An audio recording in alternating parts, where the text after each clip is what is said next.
Welcome back to the Forward Together podcast. I'm your host, Robert Meredith. This is my co-host, Jamie Moles. Morning. It's great to be back with you this week. And so, Jamie, how was your weekend? Man, weekend was phenomenal. Weekend was really busy. It's actually been a pretty busy 10, 11 days for me, but we had the Downtown Fest. I always forget what Rocky Mount calls it, but we gave out 947 cups of hot chocolate. So glad to be down there mingling with the people and giving out some hot chocolate. Come home to a Franklin County Christmas? Yes, I think so. Okay. Yeah. That's fancy, but we were down there about 1 o'clock setting up, made, 60, 70 gallons worth of hot chocolate, and it was actually a nice night, but when the sun went down, probably did get down into the mid to low 30s, so hot chocolate was, I think, appreciated. We had a great group from the church out helping do that. And then this year, it was kind of a byproduct, not something that we meant to do, but we had several heaters. And so we kind of became a warming station for lots of folks as well. So that's cool. It was cool to kind of do an outreach, help out the community with some warm hot chocolate and some heat if they needed it.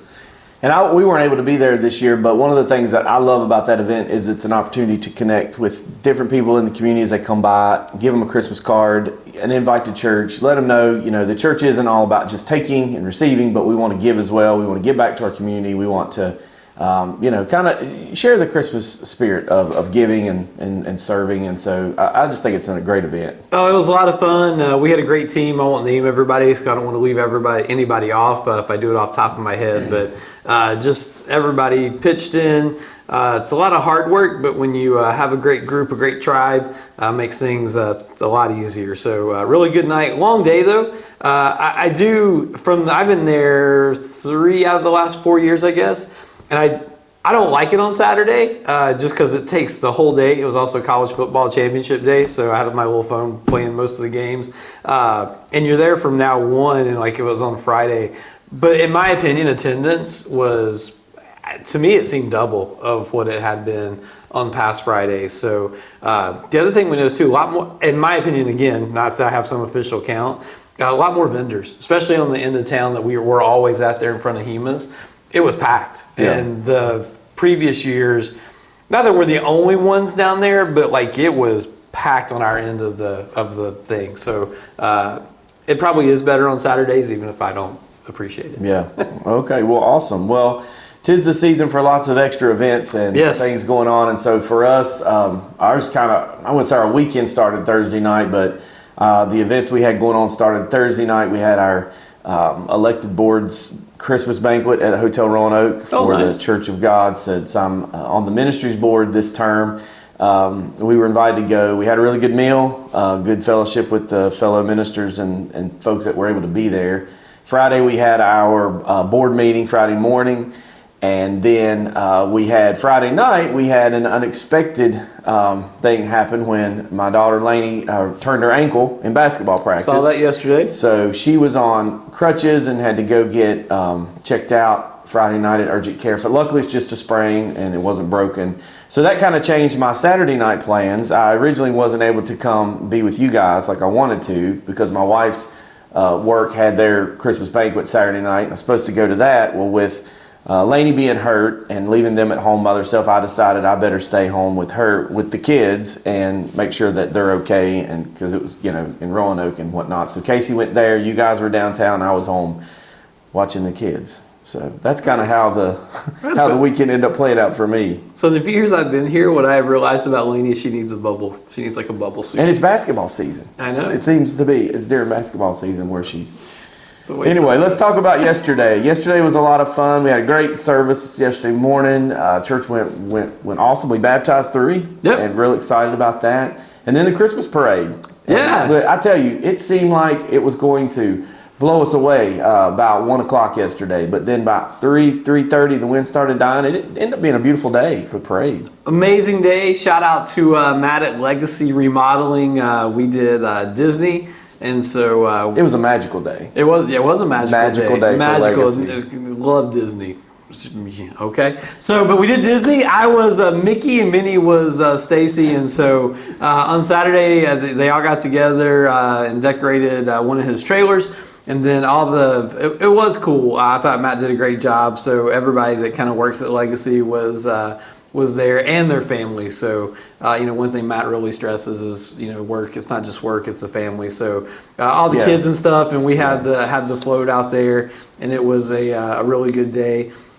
He sent us a thing where we were on TV. I guess they had the local TV station. I saw that. So we were on TV, and it was just it was a really cool thing. So shout out to Rocky Mountain. I think they do a really good job with their parade. Their parade route is almost perfect. Like, it truly is. It's not too long. It's not too short. It's a nice little circle.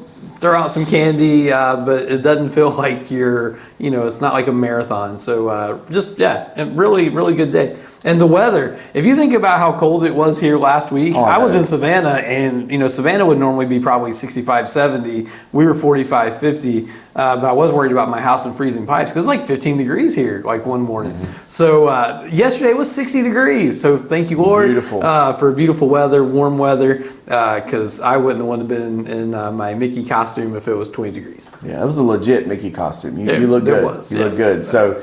Better than my Mickey Vegas costume that Amazon sent me. Yeah, bad job. I'm glad we didn't see that, right? So you didn't want to see it. So I agree, 100% agree with everything he just said.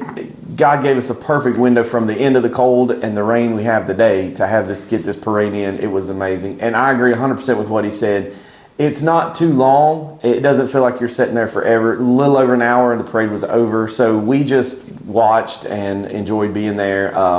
Lainey and Rob, of course, wanted to be with school, and so they were with the CHA group. Lainey had to ride the bus instead of walk, but they had a great time. They just like being with their friends. So great parade. But so let's move on now. So last week, Mr. Jamie here got to go on vacation and spend some time in a really fun place, Savannah, Georgia. And so Jamie, tell us about Savannah. What all did you guys do? How was it? And would you recommend a trip to Savannah again soon? So yeah, I would. Probably go in the summer. I think in winter, at that time of year, especially with the cold front, a lot of stuff there is really made for outside. So it was a little chilly, but we had a great time. So part of this is a yearly trip, and we always go the week after Thanksgiving. So part of it is like for Christmas shopping. Part of it's to kind of visit the city. Normally it's Gatlinburg, right? Lots of stuff, but thought, hey, let's go somewhere else. So having like the outlet malls, the ladies pick a place, and Savannah has a good outlet mall system there. So that was great. I did some shopping. I actually probably spent more money than anybody else, and it wasn't on Christmas. It was on me. But hey. Oh, I was going to say, I'm sure I would love whatever it was you picked out, but it was for you. So no, absolutely. Of course, yeah. Of course. So great shopping, good food, especially if you like seafood, which I do not, but folks there did. So it was great. Went to a place called the Crab Shack. This old school place has probably been on Tybee Island forever. Stacey and I had to leave early because I had to go to Dallas on Thursday and Friday for work. But they did like the tour downtown, like you can get on a trolley and go see stuff. And then Carlton and Daryl and I went out to Fort Pulaski. Oh, you did? Yeah, we did. So I thought growing up from Pulaski, I could not leave without going to Fort Pulaski. And it was really cool. It was really cold that day, so we did not spend as much time walking around as it would have been on a warmer day. But saw a really cool video, and it is named after Fort Casimir Pulaski, like Pulaski is. And it's cool to see how technology so quickly changed, even back in the day that fort became obsolete because of a difference in cannons. Yep. So it was a lot of cool things to learn about. You learn about the waving lady who I guess her husband went out to sea, and for 44 years she stayed at this lighthouse and waved at every ship that came into the Savannah harbor. And as of right now, this still stands. She has the largest attended funeral in Georgia history. Really? Yep. So I think that record could be in jeopardy depending on where Jimmy Carter's funeral is. Okay. But as of right now, she has the largest attended funeral. She became kind of like a icon on the island. And then we saw dolphins. So we were there for I guess 3 days. We were there for 3 days. Sounds like you did a lot. Yeah, we did a lot. Yeah. It was we keep it action packed, so it was good. Robert E. Lee, did you get that part of the history of Fort Pulaski? Yeah, we did. That was his first outpost, I believe. Before he was the commander of all the forces. Yep. Before he started his military career. He was there. Yeah, pretty cool. So For me, Savannah has been 19 years. So Casey and I went to Savannah on our honeymoon, and I remember Fort Pulaski. We also went to a plantation called Middleton. Did you see Middleton or? We didn't. We went to, so the other two, we didn't do Middleton. So we did do there's a big state park there because I like to collect patches to put on my headliner. So we went and got a patch. Got a patch from Fort Pulaski too. Sweet. Yeah, I thought that was cool. And we did a sunrise too on Tybee Island. So, nice. Yeah. You did a lot. Yeah, we That's did. awesome. Yeah, dude. But we did a carriage ride through Middleton. It was really pretty. Really nice. Especially on your honeymoon. And it was August. Yeah. It was August. That's romantic. Yeah. So like you said, summer's a good time to go. Yeah. I remember Fort Pulaski. I remember we went to Fort McAllister. Did you see that one? I don't remember Fort McAllister. And Middleton. I remember eating at Paula Dean's. Yep. Lady and Sons, I think is what it's called. Lady Really? and I didn't Sons realize restaurant. Paula Dean had a restaurant there that long. Yeah. Yeah, it's still there, right? Yeah, no, that was my uncle actually talked about that's where they had eaten the time they had been there. But we went to, not that Paula Dean's not local, and if Paula Dean's been around that long, I thought it was more like a Paula Dean's like in Gatlinburg. And I was like, well, if we went This to one was before spots. there was one in Pigeon Forge. Well, that puts a whole new Yeah. spin on it because when I heard Paula Dean's, I assumed it was like the touristy Paula Dean's. I didn't realize. I'll be honest. That's one of the things that Casey kind of got me into. I've influenced her in a lot of things, like watching NASCAR or going to Civil War battlefields or whatever. But watching like the Food Network and Paula Dean and all the shows like that before we got married, that wasn't something I was ever interested in. So there's been different shows on Food Network that we're going off script now. But there's been like Robert Irvine, you know that guy? No. He used to do a show called Restaurant Impossible where he would go in and he would remodel. Like he would find a restaurant that was, and they would go to the kitchen. It would be like nasty, and it would like going to close, and he would go in and he would just like extreme makeover of the restaurant, and he would get back to business, and then they do a follow up on how they're doing. So we used to come home from church on Wednesday night. We was at Parrot, drive the church van, come home, and we would sit down and watch an episode of Restaurant Impossible. So anyway, said all that to say, I didn't know anything about Paula Dean or going. I just went because something she wanted to do, and that ended up being kind of a cool experience. So. I'm trying to figure out who won, the Food Channel or NASCAR and Battlefields. Hey, we have a great marriage. There's no winning and losing in marriage. Come on. I'm just talking about watching stuff on TV. All right. So speaking of TV, let's talk about the sports cap for the weekend. So I'll be honest, I didn't get to watch very much football at all this weekend with everything that was going on, and but you got to. You had it on the college games, and then NFL was yesterday. So what's your takeaway? So I got NFL scores from this morning because we were at the parade basically all day yesterday. So college football, I think a little more on that. So we got the playoff set. Yep. I'll be honest, it's hard for me to complain. Yeah, I know there's Alabama and stuff like that, but you know what? Don't lose to Oklahoma and Vanderbilt. Yep. I would argue if you're Ole Miss or South Carolina, you might have a bigger argument, but you still lost 3 games, I think, each of those. They did. Yep. Dude, win, and then you don't have to worry about a committee. Yeah. Dude, I'm 100% in agreement. I had a cousin text me last night, and he was like, Alabama, and he's a Texas fan, and everybody knows I'm an Alabama fan, but I stand with it. SMU deserves to be there. I agree. Alabama's not a playoff team. You can't whine when you're the 13th place team. You're not a playoff team, and you've got to draw the line. I knew this would happen. You expand the field to 12 teams, and the 13th team is going to be crying that they ought to be in. And it doesn't matter if we went to 16 teams, the 17th team would be crying. I mean, last year, there would be no question. Alabama would be out, Ole Miss would be out, South Carolina would be out. I don't know. Georgia would be in.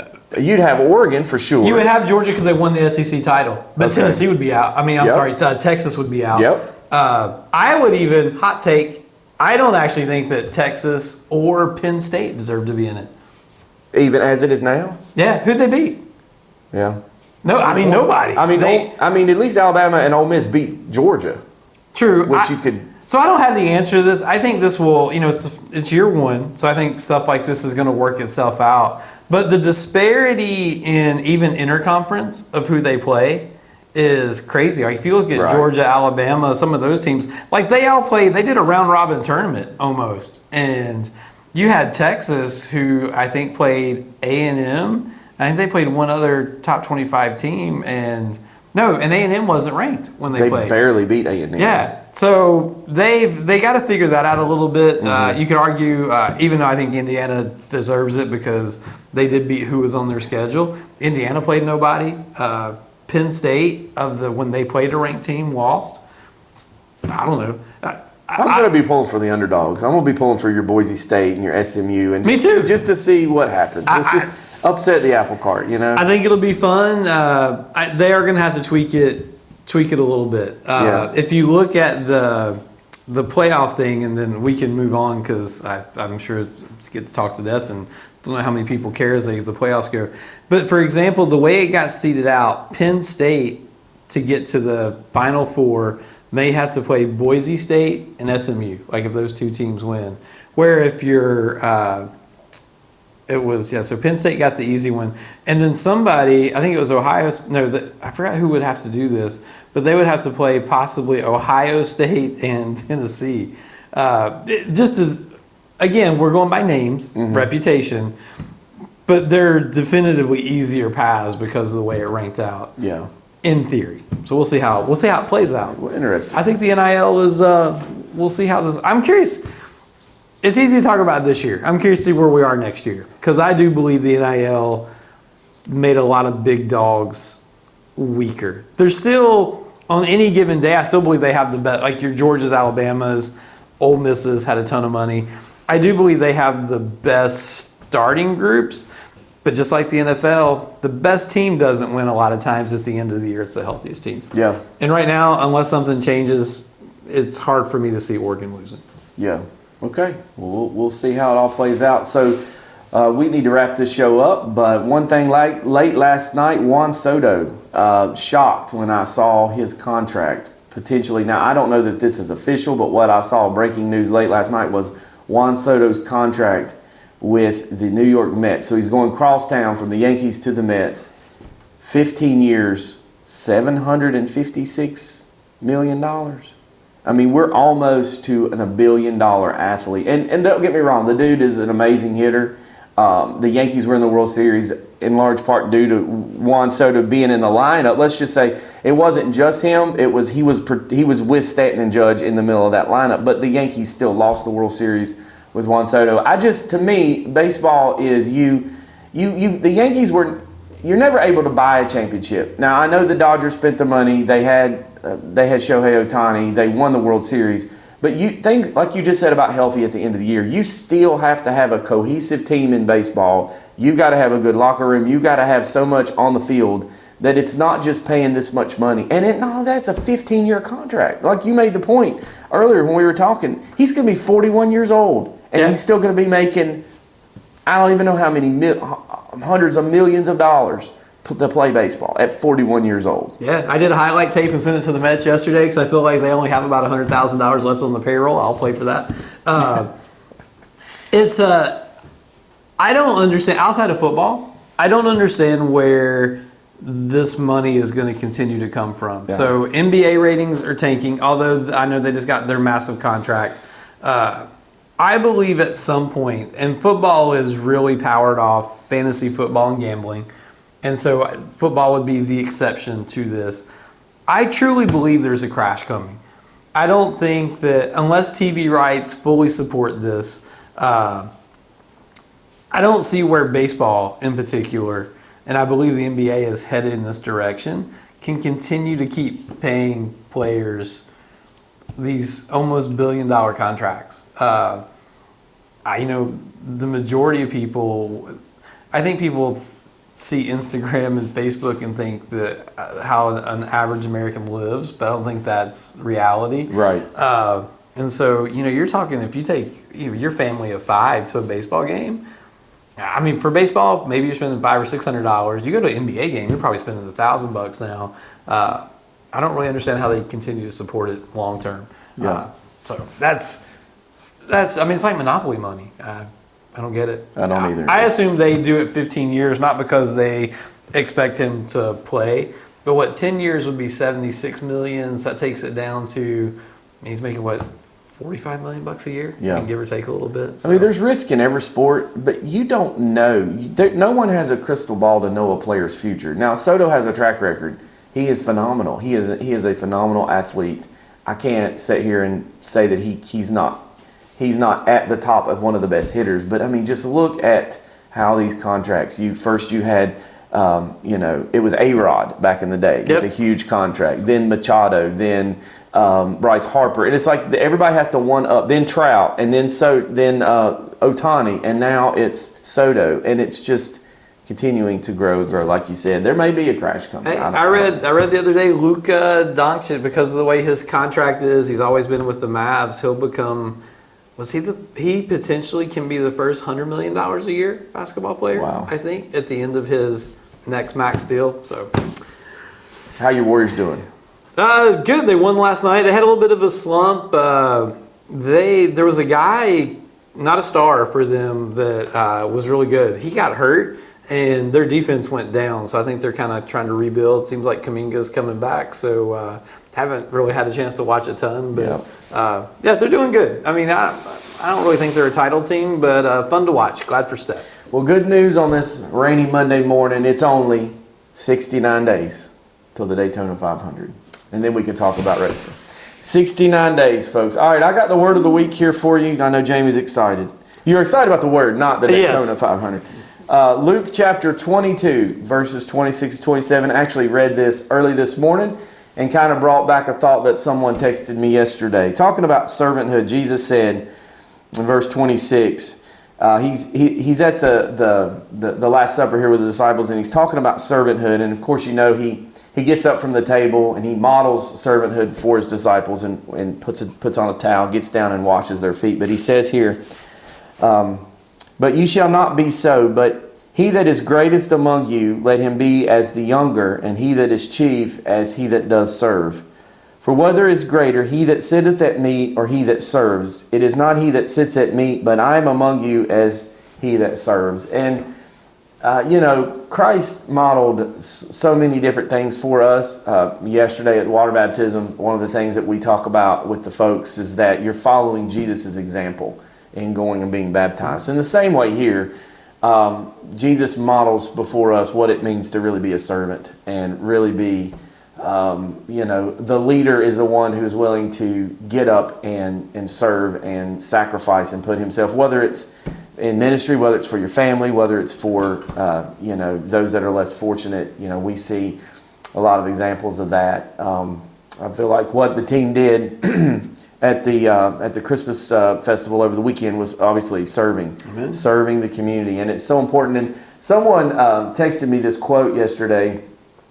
It was from the lyrics from the Beauty of the Beast song, and it said, and I never tied Disney into the scripture here, but this is really good. It said, "Life is so unnerving for a servant who isn't serving." Is in that song. Life is so unnerving for a servant who isn't serving. And that's from a Disney song, but if you think about it in the scripture, that's what we've been. God has created us, and like you were talking about the American lifestyle and what's put on Instagram and social media, the Lord created us to give and to serve, and not just to take and take and take and receive. You know what happens to a stagnant pond, don't you? Stagnant. It becomes unhealthy and it stinks and smells. But when it's flowing and it's serving, it's giving. Right. So you have water coming in and then water going out, and so many people just want to take and take and take, and it's not healthy. They become smelly. Yeah. So that's your word for the week right there. Servanthood. All right. Awesome. Hey, well, don't forget, if you made it this far, especially subscribe. We drop a new podcast every Monday, and we'll see you there. Have a great week.